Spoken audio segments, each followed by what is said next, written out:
I want to talk about wisdom. I don't know where this is going to go. I kind of have a start for this, but one of my favorite things I ever heard said was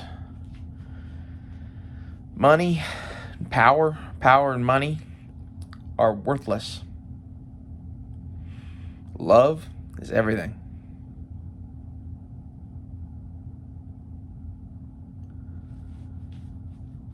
And like, to some extent, money's nice, power's nice. And I think every man should feel wealth and power in his life. But the man that said that also said that he had won and lost a dozen fortunes. You know, like,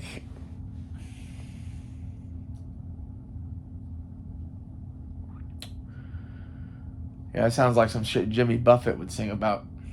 I forget which song it is. It's Pirate Looks at 40. Talks about all the money he's fucking made and wasted. And like, honestly, that's how everyone should fucking be. It's probably not the best life advice, but it makes life interesting and you have fun.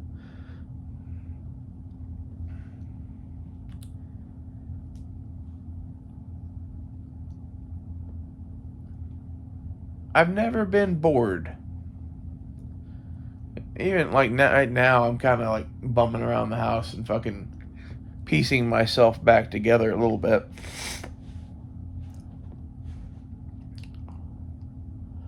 I've never been bored. There's always been some crazy shit here. Like, I think that's just like the nature of this reality, right?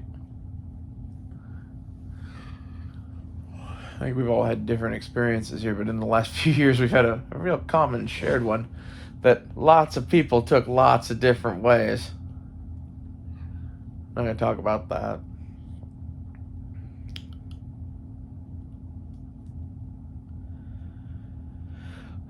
It's sad that I think it's virtually impossible to find love in today's day and age. And if you're not going to church and dating church girls,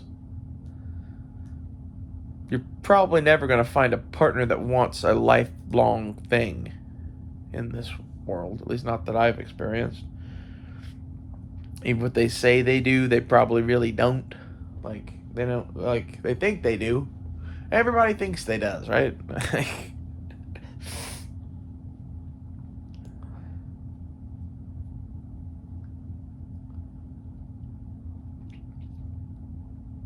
Oh. In reality, it seems like whatever people were before the aliens or God fucked with us, I don't think those things were very monogamous at all. And I think whatever they blended us with or whatever to make humans, this is, I'm not saying that's like fact, that's like my speculation at this point, was a highly monogamous species. And like we have this like duality to us because of this shit. Oh, I think at some point in the past, the whole ancient Sumerians believing in the Anunnaki thing.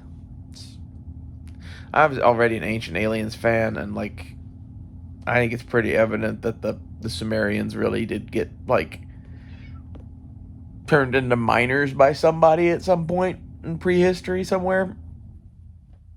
Like, half of the thing with that is I think whenever that happened, it was so long ago that the Sumerians were talking about shit that happened in Africa or some shit.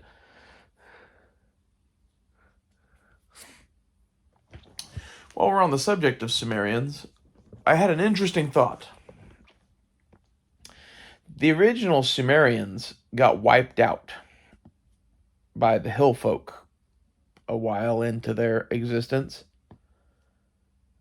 And these hill folk worshipped mountain gods. And they're the ones that built the ziggurats, the pyramid-like things in Babylon and Sumeria and all that. They built them out of mud brick, and they used slaves to build them. And the slaves that they used were the Sumerians, the original ones. And the reason that I think this is all interesting is if you believe the Bible, those Sumerians were all of Noah's descendants.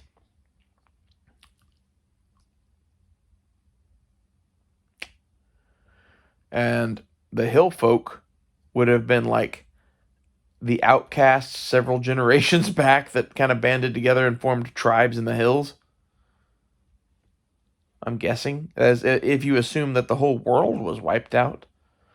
But, maybe that's not necessarily so. Like, I kind of doubt the whole flood narrative. I don't doubt that it flooded and there was a big catastrophe. I doubt that one man and his 3 sons were the only ones that survived on Earth. Maybe, but on the scale of likely, I think there might have been some other survivors. That would be my guess. And what if the hill folk were some of them? In any case, it would mean that the Sumerians are like the original Jews, which is pretty much true. If you look at Hebrew, it is like when you trace it back, it traces back to Sumerian. It is cuneiform. Like even the same brush strokes and the letters and shit are the strokes to the cuneiform. It's like it's as close to cuneiform as our alphabet is to like Greek. It's rather interesting. When I looked at it, I did not know that. Like, this is one of those things, I never made that comparison. I saw that comparison like a month ago or so. I'm like, oh shit. Well, I guess that makes sense. But this is some of the stuff that makes me really go like, how much of the fucking Bible's true? Guys, like, the Bible says that Abraham came from fucking Ur, which is a city in Sumeria that was one of these cities with a ziggurat. And for him to be leaving there the way he was, my guess is that Abraham was one of the hill folk that was ruling that place. Because, like, there was other shit too. Like, supposedly his father, Terah, was like a maker of idols and shit and temples and whatever, a worker of gold and silver and shit. And this is where Abraham had flocks and shit to leave fucking Ur with.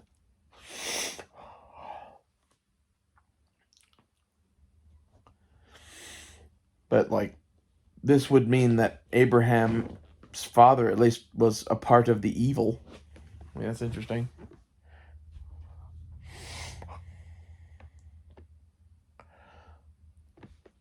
And, like, at that point, you have to wonder, like, what's the difference between all the rest of the Sumerians and the ones that turned into fucking Abraham's kids?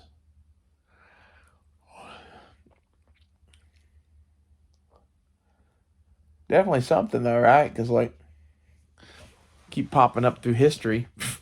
But the only language still around that was, cuneiform based or whatever. Probably, like, I don't know, there might be others, but it's a really old language. And I think this is part of the problem with the world right now is really our religions are all based on whatever the people that were here first said. And supposedly, the people that were here the longest ago that we have stuff from is Abraham and his kids. However, if you go, like, listen to, like, the Navajo people, their oral traditions and stuff are probably way fucking older. To be honest. Who knows on them? But they don't really say anything that contradicts with any of the Bible shit because they're so far removed, right? Like, the era in which the Bible times happened, I don't think there would have been a lot of contact between North America and them, but like I also think that there probably was some. I know that's like a weird thing, but like I've seen enough archaeological evidence that there were people in North America from like Europe, and I don't mean like in like 1000 AD. I mean like Bronze Age. Somehow they made big boats. Something. There's coins here and shit. It's weird. And like my personal pet theory is that the Phoenicians, which we know nothing of, the Phoenicians were Carthage basically, and Rome burned them to the ground and all their books and everything. Like they didn't want anything of them to survive. They hated them, and as a result of that, if the Phoenicians did come to the New World and trade and whatever, we wouldn't have known it. And it would explain how some of the coins could have gotten here. Because the coins that I've heard about and seen that were here are like Roman and Jewish coins from way back, Greek coins from way back. Like, there's all these stories of, people that took epic voyages and shit. And like, one of them, I forget the voyage. It's one of the famous ones. Maybe it was Jason and the Argonauts. Went basically all over like the Viking routes from Scandinavia to the Black Sea. Like they did all of that. It's, kind of impressive. I think we underestimate people's ability to sail the oceans. And I think one of like the key factors in that is people are kind of crazy brave and capable of doing a lot of shit, and for whatever reason we're getting weaker over time. Like think to your dad, okay? Think to your grandpa. Who's tougher? Dad, grandpa, or you at their prime at 20 years old? I think almost every motherfucker on earth is going to say grandpa. Now extrapolate that throughout time. I think that they were some very strong, very tough sons of bitches that, murdered shit every day. At least some of them. And, like, they fucking managed to make it here. I don't know what they were doing here, really. Although, if you believe some of the southwestern Indian legends and shit, like, it wouldn't surprise me to find out that after the last great catastrophe happened, there was a series of like underground ark-like things across the world, like maybe 3 of them. And one of them was in the Grand Canyon, and it's all full of Egyptian shit, because all of the Egyptian shit is from the before times. And just the part of Egypt there, in Egypt that we think of as Egypt, is a piece of that civilization that was global that managed to survive. And like there's other pieces of that same civilization, like all of the pyramids anywhere basically. There's other ones, like it depends on how the pyramid was made and like lots of things, because like the ziggurats I was talking about, they were made of mud brick, and they were definitely made by slaves, and they were definitely made in a time period that we pretty much know about. Some of the Egyptian pyramids, I would say, are also made of mud brick and are made by slaves and are, very similar things. They're artificial mountains to worship gods on. Something like that, or burials, one or the other. The other ones, the giant fucking rock ones, those I think might have a different purpose. I think, honestly, some of those might be power stations. Like, think about it. Like, if you had really high technology, really high, what is our Achilles heel right now? It's infrastructure, right? And like power. Well, like the key to your civilization would be the giant stone mountain of power that is some sort of an energy thing. Like think a nuclear reactor or something, but probably way more advanced and way better, and probably not radioactive. And like it seems like if that's what these were, they've used some sort of vibrational energy and water and pumping and shit to make massive amounts of electricity, supposedly. Or there's also some chemical reactions that they could have been doing, but I don't really buy that. I buy the kind of water pump idea thing. There's some shit that you could do, especially with, if some of the things that like Nikola Tesla believed about pyramids and whatever is correct, which I think we can pretty much put into the confirmed category because of the giant towers that he kept building. And it's not that he wasn't successful, it's that he was going to give free electricity to the world, and you can't do that because we need to make money. And I think those towers that he was building are basically the exact same energy making idea as some of these stone pyramids, but it's, he made it out of a fucking material that wasn't so hard to work with. And as far as the stone goes, from a infrastructure standpoint, those pyramids are still there. They don't work anymore. It's probably been 12,000 years since those things generated power. But I think this was part of the problem, is that those were probably built so long ago that whenever this flood thing happened and it killed all of these power sources,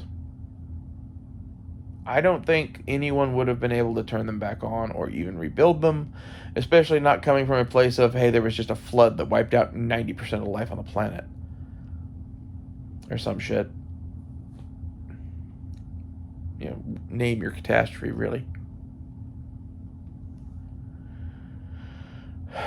Trying to think of where I was.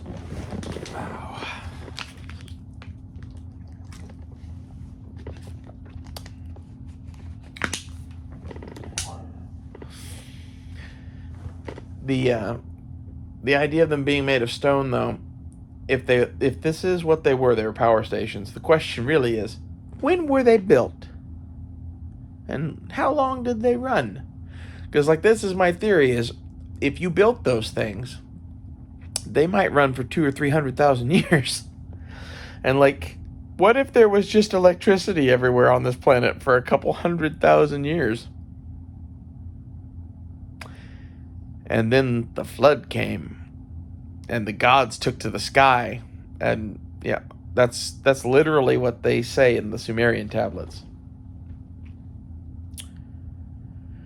And this is my theory, is basically that there were extraterrestrials here helping and guiding some things, and or we are the extraterrestrials. This is a whole nother theory, but basically that when the flood happened, half of our civilization went this way, half went this way, and the half that stayed here became us, and the half that left became some of the things we encounter in outer space now.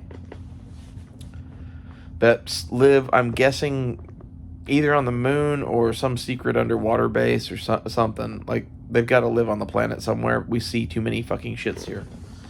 And, part of the thing with that is, you hear about weird things out in the desert and mountains and shit.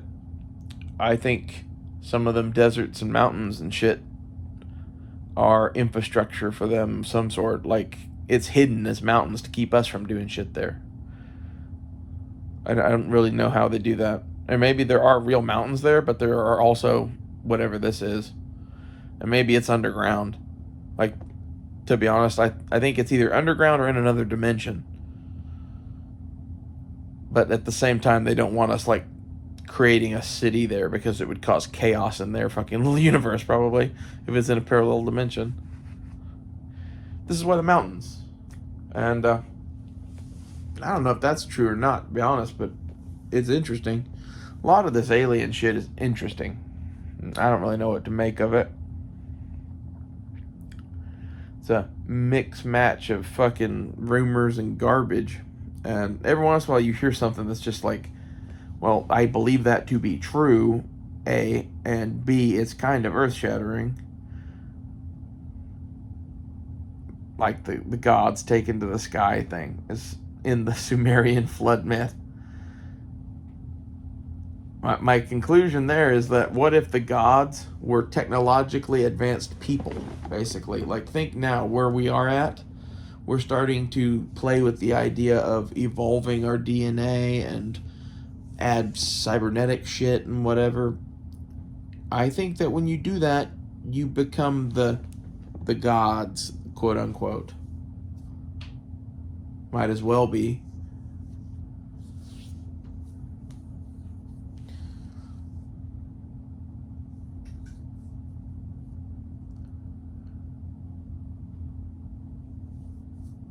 I don't know, that's something you necessarily want. And on top of that, like,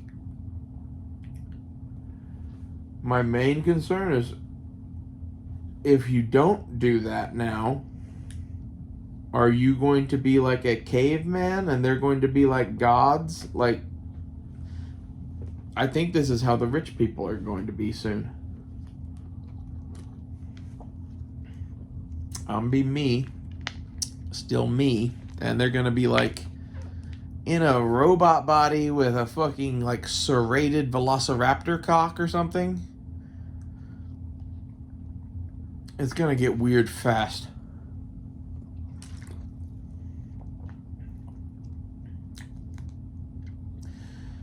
I was before worried that we were in the end of like this world, this empire kind of thing. We were moving into whatever the next thing to rule the world is. The thing that scares me right now is that we might just go out like a whimper. There might be a bunch of us that just starve to death. And I think that's intentional. I think you can look right now at which countries are going to starve to death, and it's like Cuba and Lebanon. So these places, like, it's not going to be good, and there's no food to send, or there won't be, especially right now. Maybe, I don't know. Like, there's still food in the U.S. The prices are getting outrageous.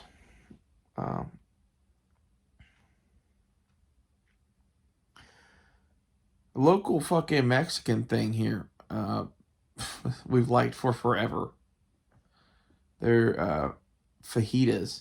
I don't remember what they were before, but the other place I go to get fajitas, they're $12.99, and they were similar price to that. And we went in there the other day, and their fajitas at this place were $25.99 for the single plate, and if you wanted the double plate, it was like $43, something like that. It was outrageous on both. It was like, that's like steak. You can go get steak for that. And I know you're thinking, no, well, not with price increases and whatever. My bet is probably still with price increases in Oklahoma, I could probably go get steak for that. But I'll give you that. Okay, no restaurant steak. At the point that I'm spending fucking $43 on fucking fajitas for two people, I can go buy a pack of fucking New York strip steaks at Costco or Sam's or someplace that there's like 5 or 6 steaks in it that are bigger than one person can eat, and it costs like $30 to $35. Like, that just seems out fucking outrageous to me. And like, I think some of this is the labor is going up, and the cost of insurance is going up, and the cost of yada yada, it's cost of everything. They're being nickeled and dimed to death. I don't know how any business stays open, really, other than fucking McDonald's. And that's because McDonald's has owned everything it's ever done ever since it did it. And it's huge. And honestly, it's probably going to collapse eventually just because it's huge. Like, the things that I keep praying for are that Brahms, a local ice cream hamburger place, hope they stay open. I hope Vintage Stock stays open. I hope we can keep a Subway open around here somewhere. And the reason that I picked those is like, I kind of like Subway. It's like a healthier fast food thing. I did it a lot in college. It's just something that I really fucking like. And I occasionally want to grab a burger. And as long as there's a Brahms, I'm pretty happy.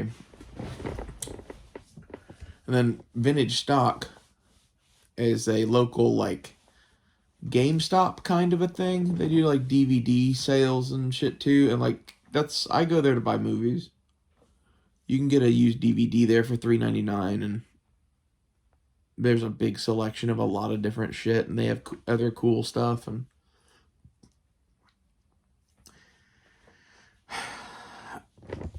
I'm gonna be really disappointed if any one of those three just completely becomes not a thing anymore.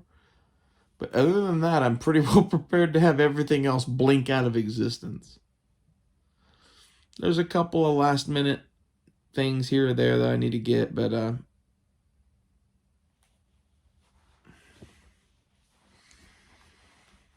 know, I'm pretty well good. As far as my like preps go, my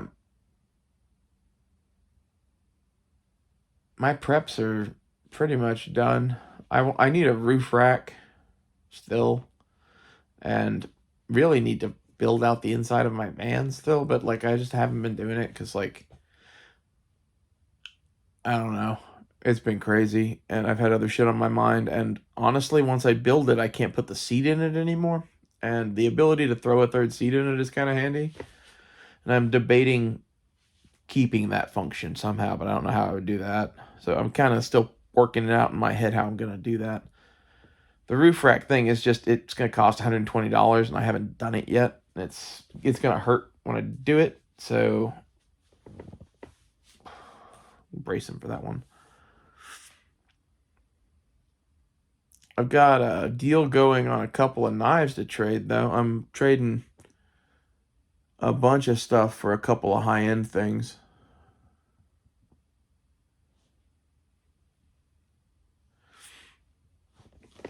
But the only other prep that I still have left that I want to get is I need a canteen pouch and another pouch from Verstalica for my like hunting web belt thing. I don't know what to call it. My self-defense belt. It's, you gotta have some sort of web gear, right? Like, I set it up as like a survival vest. It's not really meant to go fight a war in. I'll do a video on that eventually, but I want to get it done first. I finally figured out which pouch I wanted, so I've known which one for like 2 weeks now. I've just been waiting on money.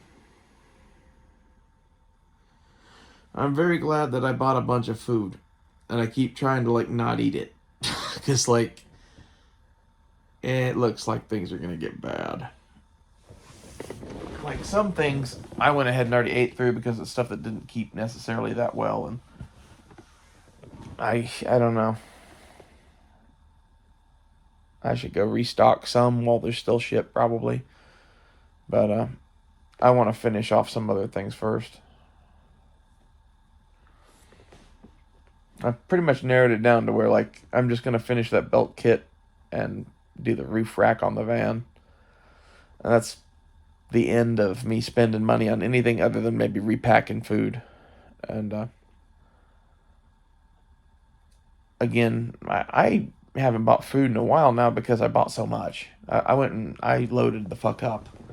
And the reason that I loaded the fuck up was because Russia and China did. And I don't regret that at all. The day that Putin invaded the Ukraine, I clicked buy on an Amazon cart of $2,000 worth of shit, most of which was solar supplies. And then I had to wait about a week or two to buy the fridge that went with that $2,000 worth of shit.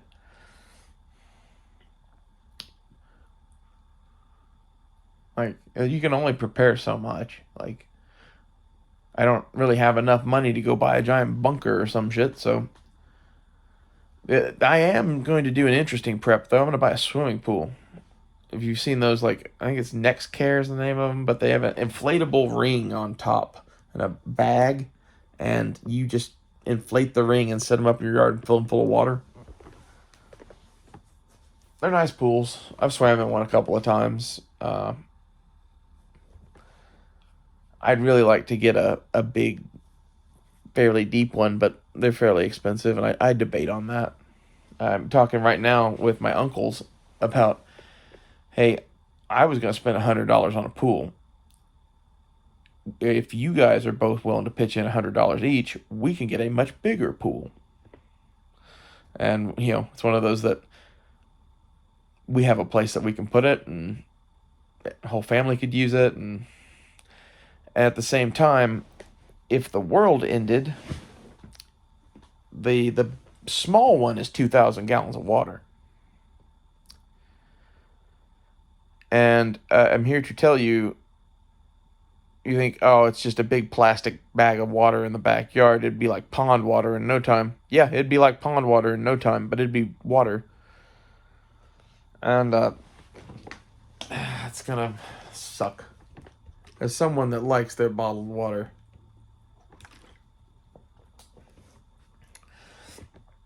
I don't mind drinking water that tastes not pure. I don't like sulfur water that much. That kind of sucks, but I've had that before even, and that's not bad. That's about as bad as water gets usually. Except unless you count a muddy hoof print or something like that, which I don't. Call me a prude. I'm not from Texas.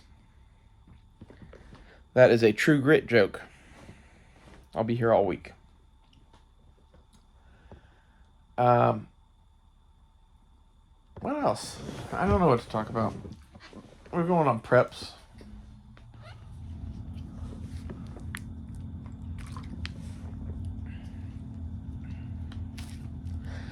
I reorganized my medical supplies. That was interesting. I'm glad I did that. I had a contractor first aid kit thing that I bought because it came in a metal box and it was cheap. And it was good. I forget the name brand of it. Doesn't really matter. It's on Amazon for $25 and it comes in a metal box. It's a first aid kit. You can probably find it. But it was kind of lightly packed. And when I went through all my medical gear again, I took my chest rig that I had packed with all the trauma gear, and I split it into a belt kit, and some of it got put into the metal box first aid kit that I have. And I've got the big full EMT bag, and I loaded basically most of the trauma shit back into it. I made a blowout kit on my survival belt that has a ventilated operator kit and two cat tourniquets on it. And I'm just trying to pack lighter on that, I guess. And then the metal box first aid kit is kind of like, hey, I'm going to pull this stuff out for in the here and now kind of a thing, day-to-day household use. The other box, the big plastic container that I have the full medic bag in, is you don't break into that unless somebody's dying or the world's ended or something like that. It just stays. It's I feel like there's an episode of MASH where Hawkeye and Trapper go to get fucking incubators down in Seoul, or an incubator, and they run into a major that has 3 of them, does not use them, and will not give them one. I feel like him. Is this yours? Yes. Do you use it? No. May I have it? No. And part of that's because you start fucking around in a first aid kit, it's useless. Really. If you're going to have one that you restock and shit, and that's kind of what I'm doing with the metal boxes, that's the one that I'm pulling shit out of and not caring about if it's full or not, because it'll have most of the stuff you need for day-to-day shit in it, and there's a little more than that in there for trauma, because I'm me. And then the other kit just stays intact and pure. I don't know that that's necessarily I probably ought to put some more shit in that's just regular first aid, because it's basically a medic bag kit from Amazon and all of my trauma gear. Because I didn't own anything really medical except for a little small boo-boo first aid kit and just ass tons of trauma gear. And, you know, I think I spent $130 on the medic kit, and I probably put about $300 or $400 worth of trauma supplies into it. So that's a pretty legit first aid kit. Like, any medic in the world would find shit in there that he could use. I don't know if it would have everything he would need. But it's, best I can do, basically. I'm thinking about adding a surgical kit to it eventually. I've also started buying an odd prep. Like, it's kind of a psychological prep more than anything, and I'm buying VHS tapes. They cost me $1 at Vintage Stock. They're really cool. At least most of the ones I bought have been cool. I bought Temple of Doom and Last Crusade of the Indiana Jones series because they were of the same box set, and they were both in really nice shape. But there was no Raiders, so I'm just gonna wait and hope to find Raiders. I got Casablanca, which came in this cool plastic folding case that I've never seen before. It was like the MGM Collector's Edition. And then Braveheart. I bought just the plain standard Braveheart from the 94 or whatever because I watched one of those until the fucking tape got ate. It's one of my favorite movies of all time on VHS. And I scored a full pack of Lonesome Dove for $1 there. So the Lonesome Dove miniseries, I loved that, and I'd love to have the DVD of that now that I have the VHS, but I have a sentimental place in my heart for the VHS tape of it because it was always on my grandfather's shelf of movies and shit.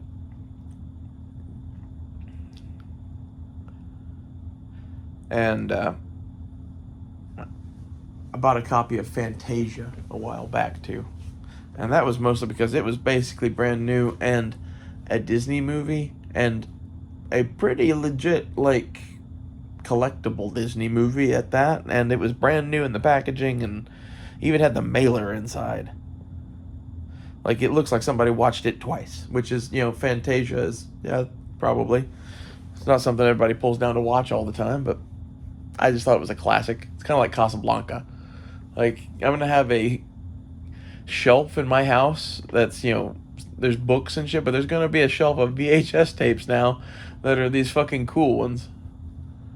I also got True Grit and Grumpy Old Men, but those really aren't that exciting. Those are just ones that they both mean a lot to me.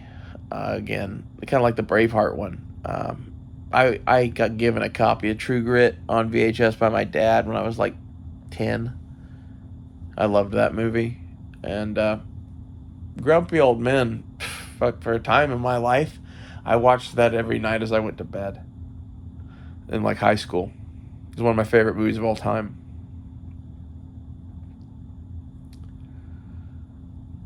And, buying DVDs is kind of fun, but like with what I'm doing with the DVDs, I'm making wallets of DVDs to put on a shelf that could be pulled out and thrown into a car with portable DVD players. As far as a eye candy thing on the shelf, I think the VHS tapes are a superior look.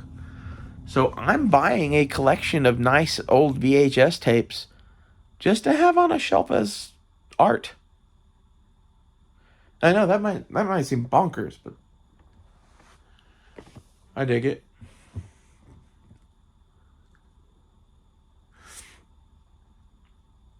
No, this has just kind of turned into like a full-on episode. I was gonna call this wisdom. We might call this something else. I might still just call it wisdom. Where my vape go?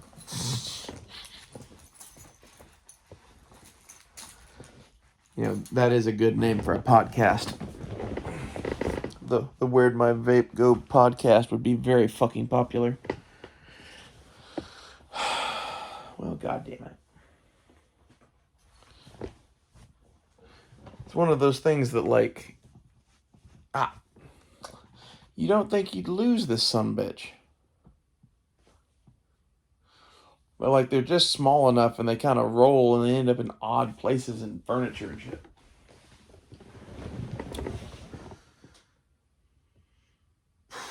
I don't know what to talk about now.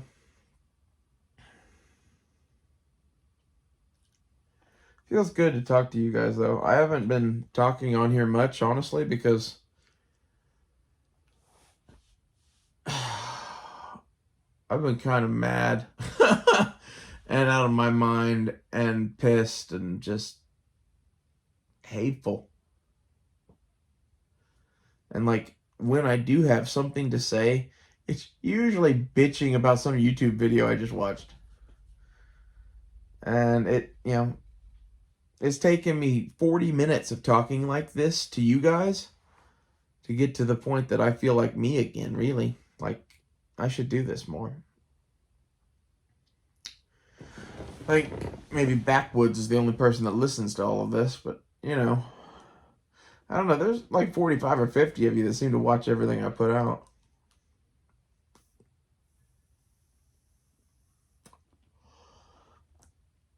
I guess you're my, like, faithful. I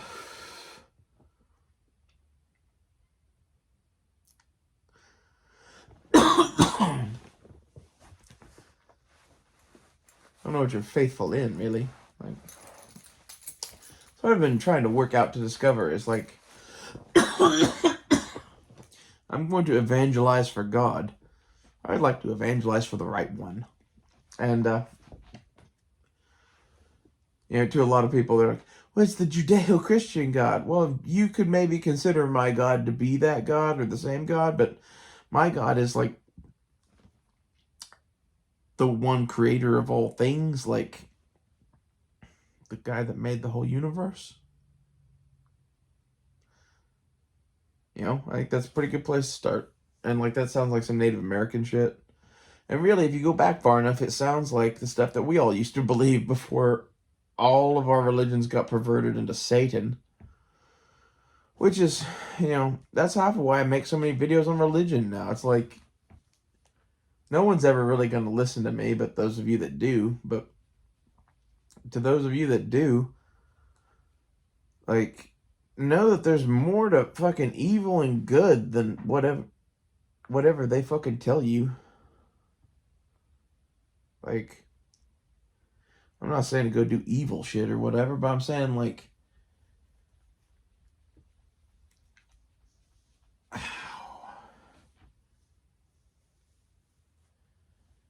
I think it's very interesting that the entire concept of what is or is not a sin is controlled by shit written in a magic book, basically.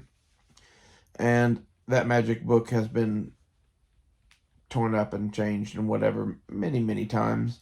And my guess is some of the core shit stays the same, but some stuff is lost. And I'm tired of getting my religion from a book. So I study and look for God, and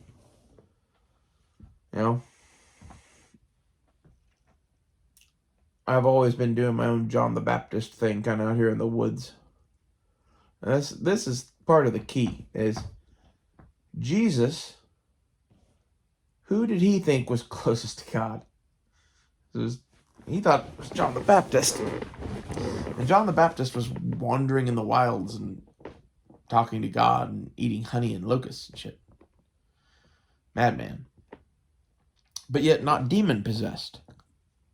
Interesting that there was a distinction back then. Like, they did not consider John the Baptist to be demon-possessed, but yet he was a madman wandering in the woods. And it was considered by most that he walked with God.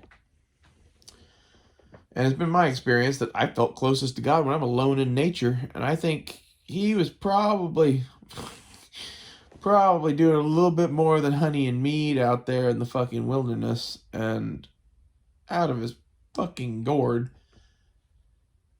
and baptizing people, and it sounds like me.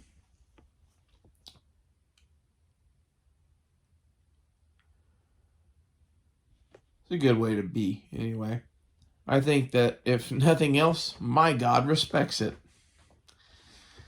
And I talk a lot about, like, the jungle God or the desert God or whatever. It's all there's one God, first off. But, like, when people do shit, there's some jungle god shit that people do and some desert god shit that people do. Like, you don't see people typically doing all the same tribal shit everywhere. And that's kind of what I mean by that. I like the style of the jungle people when they talk about God and wear war paint and do fucked up shit. That, and honestly, I think where you are and the kind of like terrain and animals and shit you're dealing with influence your religion. And I think the jungle religion, jungle god, jungle spirit, I don't know what to call it, because it's like, it's not God, but it's not man, and it's like somewhere in, like, I would call it in the spirit realm, that some of these people that like worship out in the fucking jungle. But my contention is basically that if you look at the accounts of Moses and any of the rest of the Bible, the God of the Israelites is the desert version of that God. You know, the same God wearing war paint and fucking taking scalps and shit. Like, yeah. This is where I think a lot of things can be turned into God and used to justify a great many things. And it seems like at the moment, religion is being used largely to control and manipulate people and mislead them. And by that I mean, like, I really think places like the Catholic Church in particular are satanic. I think there are entire Christian religions where their entire fucking coven of witches is going to hell and taking all of the people that follow that place with it. If there is a hell. I'd still debate on that. It's one of those things that, like, it would make sense if there was something, right? I typed out a thing to send to Kristen Beck earlier. I saw them on Sean Ryan's podcast and started following them and messaged them and leaving comments and shit. And they ended up following me, so I guess we're cool now or whatever. But the thing that I was sending them was basically that, what if what we call Valhalla and what we call hell are one in the same place? I think this is an interesting thought, because it's like, to the right person, you know, a place where you fight for eternity with infinite lives and unlimited food or whatever, you know, the typical look of Valhalla, that's heaven to, like, a lot of men. To a vast, vast swath of people, that's not heaven. That's hell. And I think it may be one of those things, like, through constant work and leading a good life and whatever, you can work yourself into some next realm or some shit and escape this place. But until then, most people end up going back to hell, and hell is just in reality some battle against evil that goes on forever. And it's like you're in a video game and you spawn and you run at the fucking, like, horde of aliens or whatever and get fucking killed, and then it happens again. And it happens again and again and again and again. You know, sometimes you win, sometimes you lose, but you always end up dead and you always end up spawning again. That, you know, I could see that being hell. Could also see that being a very loose interpretation of what Valhalla is. And my thought would be that the people that are going to Valhalla they're all in there with the same people. They just like it there a lot more, and or get perks maybe, I don't know. Which, to be honest, I always kind of thought that, like, I always thought if there was a hell, that, like, I must have a really nice room there.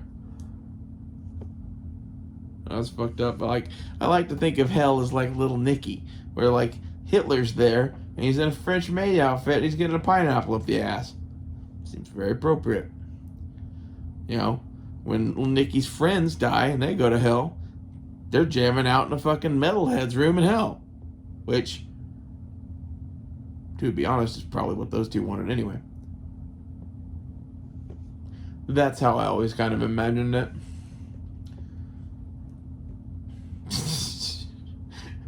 Probably not a good way to imagine hell. Everybody else is trying to imagine hell as like the worst place ever, and I'm like, how could we spin this to the positive?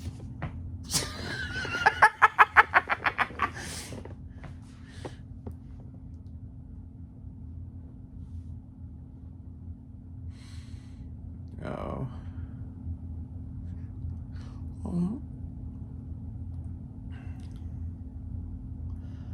It would be interesting if, while in hell being punished by demons, you could, like, free yourself, free everyone else, kill demons, and fucking conquer it for God. Wonder if that gets you out of hell. Like, these are all of the thoughts that occur to me. Basically, it's not that I don't want to go to hell or want to go to hell, it's that I'm most definitely going to hell and I want to take it over. You know? Maybe not. I think God actually likes me, believe it or not.